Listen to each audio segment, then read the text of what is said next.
Les hommes modernes sont en train de détruire tout ce que leurs ancêtres ont construit. Et ils le font parce que des élites les poussent à le faire, qu'ils ne s'en rendent même pas compte et que eux, ils tombent dedans comme des abrutis la tête la première, dans ce piège mortel qu'est le monde moderne. En fait, il faut savoir que le monde moderne, il a cette face paisible, trompeuse, mais croyez-moi que je pense que c'est le monde le plus compétitif de l'histoire dans lequel l'humain n'a jamais vécu, dans lequel l'homme n'a jamais évolué. Le monde moderne est tellement compétitif et tellement dur, sans que les gens s'en rendent compte, que, en fait, faut vraiment vous en fait, je vais vraiment vous expliquer pourquoi est-ce que je dis que c'est la version du monde, selon moi, la plus compétitive qui ait existé. À l'époque, tout le monde était solide. Tout le monde était solide. Il y avait beaucoup moins de faibles qu'aujourd'hui. Les gens étaient beaucoup moins des fragiles, mais déjà, on était moins sur terre, donc forcément, ça joue. Quand tu veux faire partie de l'élite, c'est plus facile quand il y a moins de monde. Mais surtout que à l'époque, on n'essayait pas d'inculquer une contre-éducation, on n'essayait pas de contre-éduquer les gens, les hommes. On essaie pas d'éduquer les hommes, de faire croire aux hommes que c'est normal, c'est OK d'être faible, c'est OK de montrer ses émotions, c'est OK de ne pas être un homme fort. Être un homme fort, de toute façon, c'est des constructions sociales. Une femme peut très bien être aussi forte qu'un homme. Pourquoi c'est pas les femmes qui assument les responsabilités qu'on donne aux hommes à chaque fois? Et pourquoi est-ce que c'est pas les femmes qui détiennent le pouvoir qu'on donne aux hommes à chaque fois? Ce genre de conneries là. Vous voyez, ce genre de bêtises. On les inculquait pas aux hommes traditionnels. Aujourd'hui, on nous les inculque. À l'époque, il y avait pas les réseaux sociaux. À l'époque, tu étais en concurrence avec ton village, tu étais en concurrence avec ta ville à tout casser, quand vraiment tu étais quelqu'un, mais ça dépassait jamais le secteur local. Là, maintenant, on commence à rentrer dans l'international. En fait, dès que tu ouvres ton téléphone, tu es en concurrence avec le monde entier. Tu as littéralement un classement, on va dire un classement implicite qui va s'ouvrir.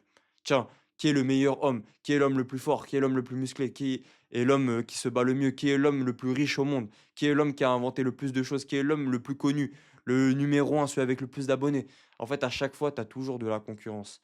Et à chaque fois, tu vas regarder les réseaux sociaux et tu vas tomber sur des mecs qui sont meilleurs que toi. Qui que tu sois, tu tombes forcément sur des gars qui, dans des domaines bien précis, sont meilleurs que toi. Et tu es obligé de bosser dans tout un tas de domaines pour essayer d'avoir un ratio en tant qu'homme qui te rend plus fort que ces mecs-là. Et de bosser 3 fois plus pour pouvoir être à la hauteur des réseaux sociaux. C'est ce que moi je fais actuellement. Et aujourd'hui, les hommes modernes, pour beaucoup, ils comprennent pas cette hiérarchie-là qui est en train de s'installer. Ils comprennent pas la compétitivité du monde moderne. En fait, tu as une partie qui se donne à fond, tu as une partie qui comprend que le monde moderne il est extrêmement compétitif et qui bosse comme des acharnés et qui profite justement du fait qu'ils soient plus en sécurité physique pour bosser sur ce qu'ils ont, on va dire, de manière spirituelle, etc. Bon, je vais pas rentrer dans le détail, mais qui bossent, sur, les différents aspects de leur vie et cetera, même ceux qui ne sont pas physiques, genre sur leur mental et cetera. Donc tu en as qui font ça, mais la plupart, pour au moins 80-90 d'entre vous, en fait, vous pensez que parce que vous avez la sécurité physique, vous pouvez vous permettre de fuir le monde moderne. Vous pouvez tomber dans la contre-éducation, valider les discours qu'on vous sert sur un plateau pour vous rendre plus faible, pour mieux vous contrôler, pour vous transformer en consommateur passif. Vous pensez que vous avez le droit de les avaler ces discours-là. C'est ça le problème. Et les hommes modernes d'aujourd'hui, ils m'énervent par rapport à ça. Ils recherchent que le plaisir court terme. Ils recherchent que le court terme. Ils veulent que se sentir bien maintenant. Ils se bercent d'illusions. Ils se mentent à eux-mêmes. Ils sont hypocrites. Dans leurs actions, tu prends leurs actions et tu prends leur dire, il y a des kilomètres entre les deux. Il y a des fossés. C'est la Méditerranée entre leurs actions et leurs dires. Entre ce qu'ils disent et ce qu'ils font. Et en fait, quand tu es un homme, normalement, ta parole, tu dois la respecter. Tu dois être quelqu'un qui respecte sa parole, tu dois être quelqu'un à qui on peut se fier. Toi, on peut pas se fier à toi parce que tu respectes pas ta parole, parce que toi, tu es quelqu'un qui pense de manière court terme. Tu penses tellement court terme que dès que quelque chose te paraît mieux, dès que tes émotions, dès que tu as une pulsion, un instinct qui te dit: «Viens, on fait ça», tu le fais. Tu réfléchis même pas. Courir après une meuf, tu sais que c'est mauvais. Tu sais que ça t'apporte rien, mais tu le fais quand même. Courir après une meuf, tu le fais. Courir après l'argent, courir après un CDI, lécher les bottes de ton patron. Tu sais que ça t'apporte rien sur le long terme, mais tu le fais quand même. Courir après des choses éphémères, dépenser ton argent, claquer en boîte, acheter une voiture à 15 000 balles alors que t'as même pas 20K de côté, alors que tu gagnes moins de 2 000 € par mois. Tu sais que c'est mauvais, mais tu le fais quand même. Plein de choses que tu sais que c'est complètement stupide de faire ça, mais tu décides de le faire quand même. Pourquoi? Pour le court terme. Pour que les gens disent quelque chose de toi, pour que toi, tu te sentes d'une certaine manière sur le court terme. Mais c'est débile, mon gars. C'est complètement stupide. Tu es en train juste de saboter ta putain de vie. Tu es en train de saboter ce pourquoi tes ancêtres ont bossé toute leur vie. Pour que toi, tu puisses être ici, en France, tu puisses être ici, en train d'avoir toutes les opportunités du monde, en train d'avoir la sécurité physique et de pouvoir participer pleinement au jeu du capitalisme.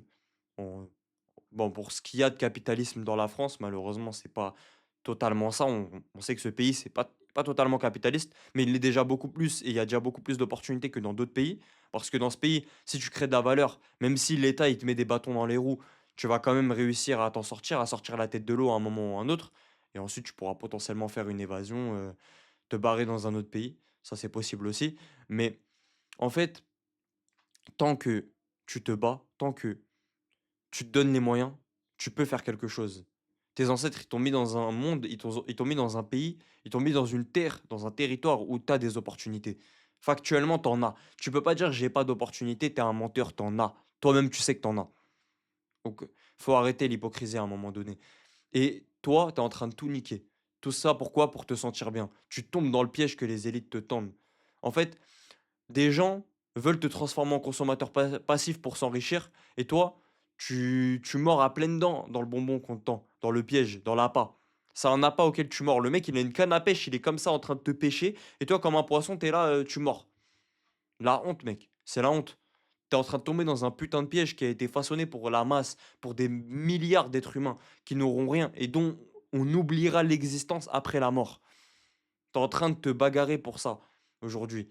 Au lieu de décider de te battre, au lieu de d'arrêter de fuir tes responsabilités, au lieu d'arrêter de fuir tout ce qui constitue la difficulté du monde moderne, au lieu d'arrêter de fuir et au lieu d'utiliser cet avantage de d'être un peu en sécurité physique entre guillemets par rapport à l'ancien monde, dans le nouveau monde, tu es en sécurité physique, tu peux survivre et au lieu de te servir de ça, de te dire OK, je suis en sécurité physique, maintenant qu'est-ce que je peux faire stratégiquement, maintenant que je peux me concentrer uniquement sur la stratégie, quelle grande chose est-ce que je peux bâtir, qu'est-ce que je peux faire, qu'est-ce que je peux accomplir, quel projet est-ce que je peux mettre en place, qu'est-ce que je peux me donner comme corps, qu'est-ce que je peux en fait, comment est-ce que je peux avancer dans ma vie? Au lieu de te poser cette question-là, tu décides de te poser la que en fait, tu décides de littéralement fuir tes responsabilités et avoir des plaisirs court terme. Tu te poses même pas cette question-là, tu te poses devant Netflix et tu regardes, en fait, tu regardes je ne sais quelle série.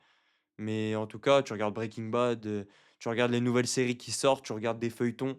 Tu es un homme, tu es là, tu regardes des gens en train de s'embrasser, tu regardes des histoires d'amour. Tu même pas honte, mon gars. Petite balle perdue, mais tu même pas honte. Mec, ressaisis-toi. Sincèrement, ressaisis-toi. Les hommes modernes, ils m'énervent. Les hommes modernes, moi, j'ai du mal avec eux parce que ils sont toujours en train de se trouver des excuses. Constamment, toujours en train de se trouver des excuses. Toujours en train de faire croire que le bourreau, c'est pas eux-mêmes, le bourreau, c'est quelqu'un d'autre qui les pousse, les détermine à se retrouver dans ces conditions-là, qui les pousse à faire n'importe quoi. Mais si je fume, c'est pas de ma faute, c'est parce que moi, mon père, il me frappait quand j'étais petit. Et du coup, ben, quand je suis devenu adolescent, la fumette, c'était devenu un petit peu cette évasion pour fuir mes problèmes familiaux. Va te faire enculer, mec. Va te faire enculer. Sincèrement, il y a des mecs, nos ancêtres, ils ont vécu des choses qui étaient 10 fois plus difficiles que ce que toi, que ce qui t'est arrivé à toi. Et pourtant, ils étaient pas là en train de se plaindre. Ils étaient pas là en train de s'auto-saboter. Donc, arrêtez vos conneries. Les hommes dont on a retenu le nom n'étaient pas là en train de s'auto-saboter. Et on devrait vraiment se poser des questions par rapport à les hommes, par rapport aux hommes modernes, malgré la contre-éducation, malgré la compétitivité. On devrait vraiment se poser cette question de pourquoi est-ce que les hommes modernes sont devenus aussi faibles par rapport aux hommes traditionnels, par rapport aux hommes qui ont dû affronter le monde, qui ont dû braver des milliers et des milliers de tempêtes pour que nous, aujourd'hui, on puisse respirer. Par rapport à toute cette chaîne qui ont dû survivre à des temps, mais incroyablement difficiles. Certains, ils ont survécu à la peste noire, certains, ils ont survécu à la Première Guerre mondiale, la Deuxième Guerre mondiale. Heu, les gars, ils ont survécu à des trucs de fous furieux et nous, on est là, on est en train de se plaindre, on est en train de rechercher le plaisir court terme. Ça n'a aucun sens. Ça n'a aucun sens. Les gars, je vais pas tourner en rond. Je vais pas tourner en rond. Ressaisissez-vous, les gars. Ressaisissez-vous et essayez de faire en sorte de créer un mouvement dans lequel les hommes modernes pourront se ressaisir. Pourquoi? Parce que les hommes modernes, malgré Cette impression que le monde est paisible, c'est trompeur. Le monde n'est pas du tout paisible, le monde est ultra offensif. Si tu penses que tu vas pas mourir, que oui, la sécurité physique, elle est omniprésente, ça y est, il y a la sécurité sociale, oui, les soins, ils sont gratuits, oui, mais personne s'agresse, oui, mais la société, elle est civilisée, donc tout va bien. C'est juste l'argent, les problèmes, ils sont pas physiques, et cetera. Même si tu peux pas mourir physiquement. Enfin, tu peux toujours mourir physiquement. Mais ça, c'est juste une illusion. Tu as l'impression que tu peux pas mourir physiquement, mais tu peux. Mais même si tu peux pas, même si tu as moins de chances de mourir physiquement, même si tu as moins la menace de mort qui pèse sur tes épaules, la menace de mort physique qui pèse sur tes épaules, tu dois craindre la mort existentielle. Parce que la mort existentielle, la menace de mort existentielle qui pèse sur les épaules des hommes modernes, elle est beaucoup plus conséquente que cette mort existentielle qui pesait, ou même la mort physique qui pesait sur les épaules de nos ancêtres. Aujourd'hui, on peut exister sans que le monde s'en souvienne. Et ça devrait vous effrayer. C'était Big Ass, les gars. N'hésitez pas à me donner vos sujets de vidéos en commentaire, à me donner vos idées. Si vous avez un sujet où vous vous posez des questions et que vous voulez que je traite, vous n'hésitez pas, vous me le dites. Et restez branchés sincèrement parce que sur cette chaîne, on est en train de créer quelque chose de grand. Et je vous le dis que dans 2, 3, 4 ans, tout le monde parlera de moi, vous entendrez mon blast partout. Donc, abonnez-vous dès maintenant, pendant que je suis sous les 30 abonnés encore, pour pouvoir dire j'étais abonné à Bigas alors qu'il avait même pas encore les 100 abonnés. Il avait même pas encore les 1000 abonnés, j'étais abonné à lui. Je l'ai suivi depuis le début, juste pour pouvoir vous la raconter. Mais après, bon, faudra créer votre propre empire aussi. Sinon, ça vaut rien. Bon, c'était Bigas, ciao les mecs, passez une bonne soirée.